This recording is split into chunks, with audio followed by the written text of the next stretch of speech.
देश के सुरक्षा की जिम्मेदारी किसकी है? नरेंद्र मोदी साहब की है, अमित शाह साहब की है। कैसे भाषण देने के लिए आप स्टेज के ऊपर खड़े रहेंगे?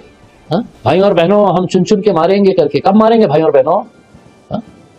आपका खून क्यों नहीं खौल रहा है? पूरे देशवासियों का खून खौल रहा है, बेगुनाह लोगों की जाने गई है, बेगुनाह लोगों को मारा गया है, और यहाँ पर आप सिर्फ भाषण दे रहे हैं। रोज एक एक स्टेटमेंट हम सुनने को मिलते हैं कि हम चुन चुन के मारेंगे। कब चुनने जा रहे हैं आप?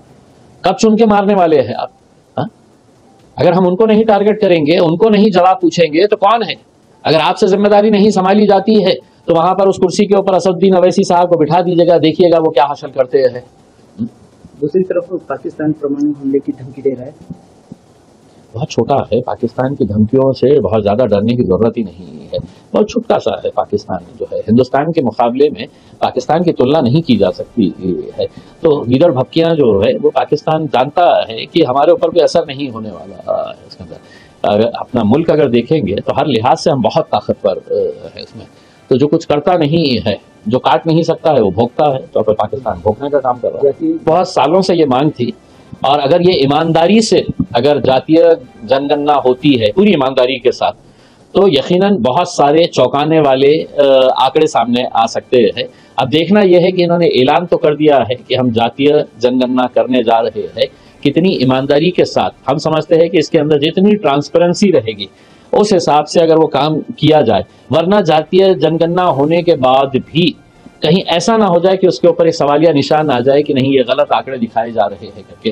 तो इसको बिल्कुल 100% ट्रांसपेरेंट रखने के लिए सरकार क्या करने वाली है उसके बारे में भी बताना चाहिए। इसको करिए, सड़क के ऊपर आके डांस करिएगा, उसमें हमें कोई मतलब नहीं है। भाजपा वाले डांस करिएगा आके, भाजपा कांग्रेस वाले भी आके डांस करिएगा। हमारी मांग थी, हमारी मांग पूरी हो रही है, इसके अंदर कोई क्रेडिट का सवाल नहीं है। ये देश का एक इशू है और कोई बहुत बड़ी आपने कोई तीर मार रहे ऐसा नहीं है, इससे पहले भी हो चुका है।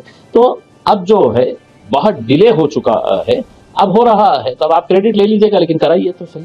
देखिए, ये जो पिंपरी चिंचवड़ का जो मामला है, कुछ 2-3 महीने पहले वहां पर पूरी गरीब बस्तियों को जमींदोज कर दिया गया था, और सिर्फ मकसद यही था कि वो गरीब जो थे वो मुसलमान के घर थे, वहां पे मुसलमानों के छोटे छोटे कारोबार थे, उसको निशाना बनाया गया था। अब ये मामला खत्म नहीं हुआ, ठंडा ही नहीं हुआ, तो दोबारा इन्होंने 18 मस्जिदों को नोटिस इशू कर दिए हैं, 13 मंदिरों को इशू कर दिए हैं नोटिस कि इनको हमें गिराना है करके। इसमें हमारा ये कहना है कि इस राज्य के अंदर कई सारे गैर कानूनी काम चल रहे हैं, कई सारे क्लब्स चल रहे हैं, कई सारे शराब के अड्डे चल रहे हैं, जुए के अड्डे चल रहे हैं, नशे का कारोबार धड़ल्ले से चल रहा है। सरकार अगर इसके ऊपर ध्यान दे तो ज्यादा बेहतर रहेगा। मंदिर और मस्जिद में लोग जब जाते हैं तो इबादत करने के लिए जाते हैं, नमाज पढ़ने के लिए जाते हैं, पूजा करने के लिए जाते हैं। उनको निशाना बनाकर क्या हासिल करना चाह रहे हैं? आपको सिर्फ कहीं ना कहीं समाज के बीच में दरारें पैदा करना है और एक घटिया राजनीति आपको धर्म के नाम के ऊपर करना है। इस वजह से ये सब खेल खेला जा रहा है।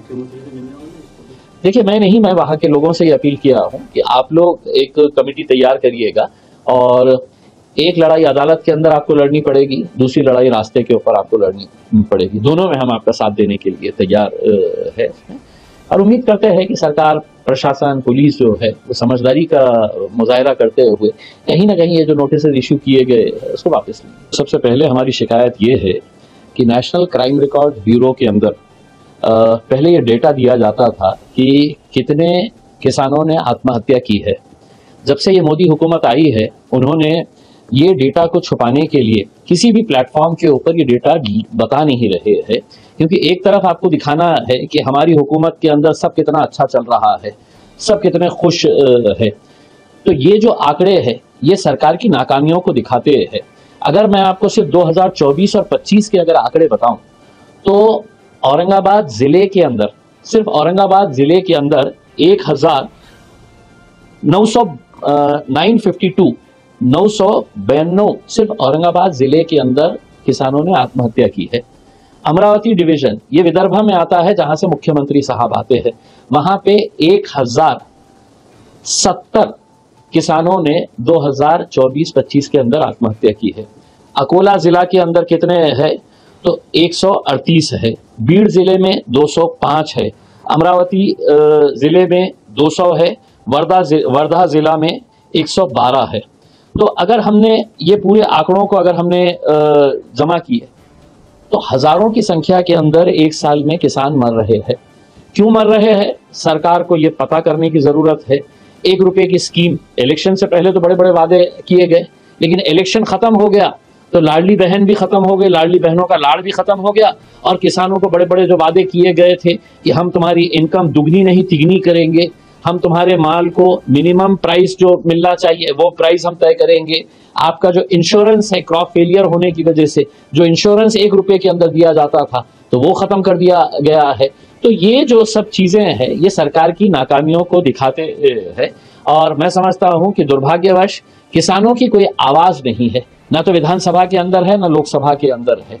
किसानों के बारे में बात करने वाले बहुत है भाषणों के अंदर, लेकिन किसानों का मुद्दा लेकर जाने वाले बहुत कम लोग है या है ही नहीं है। इसी वजह से ये जो किसान वर्ग है ये हर रोज आत्महत्या कर रहा है, हर रोज मर रहा है, और इनकी तरफ कोई देखने वाला नहीं। अखबारों के अंदर अब एक सिंगल लाइन की खबर तक नहीं आती है अगर कोई किसान आत्महत्या कर लेता है, तो बहुत ही दुर्भाग्यपूर्ण ये बात। इन 100 दिनों के अंदर कितने किसानों ने आत्महत्या की है, इसके आंकड़े भी अगर सरकार दिखा दे तो हम आपकी पीठ थपथपाएंगे। आपके हिसाब से तो कोई मरा ही नहीं है, कोई किसान ही नहीं मरा है, आपके हिसाब से तो पूरी महिलाएं जो है वो पूरी तरह से सुरक्षित है। उनको आप जो पैसा देने का वादा किए थे, बढ़ाने का वादा किए थे, वो भी खत्म कर दिए हैं। इलेक्शन खत्म हो गया है तो महंगाई किस तरीके से बढ़ाई जा रही है, धीरे धीरे से कैसे एसेंशियल कमोडिटीज की कीमतें बढ़ाई जा रही है, ये आप अच्छी तरह से देख रहे हैं। बेरोजगारी 100 दिनों के अंदर कितने रोजगार आपने तैयार किए हैं नौजवानों के लिए, ये भी हमें आंकड़ा दिखा दे। देखिए, अपनी पीठ थपथपाना तो मियां मिट्ठू कोई भी पीठ थपथपा लेगा, लेकिन आप आंकड़ों के साथ आइए, ये 100 दिनों के अंदर हमने ये काम किए हैं, 100 दिनों के अंदर एक भी किसान को हमने मरने नहीं दिया है करके, क्राइम रेट जो है वो 100 दिनों के अंदर कितना घटा है, ये सब आंकड़े बताइएगा। फिर आप अकेले ही नहीं, हम भी आके आपकी पीठ थपथपाएंगे। हमारे न्यूज चैनल्स को सब्सक्राइब करें, लाइक करें, कमेंट्स करें, शेयर करें और घंटी का बटन प्रेस करें ताकि आने वाली हर वीडियो और अपडेट्स की नोटिफिकेशन आप सभी को मिलती रहे। जय हिंद, जय महाराष्ट्र।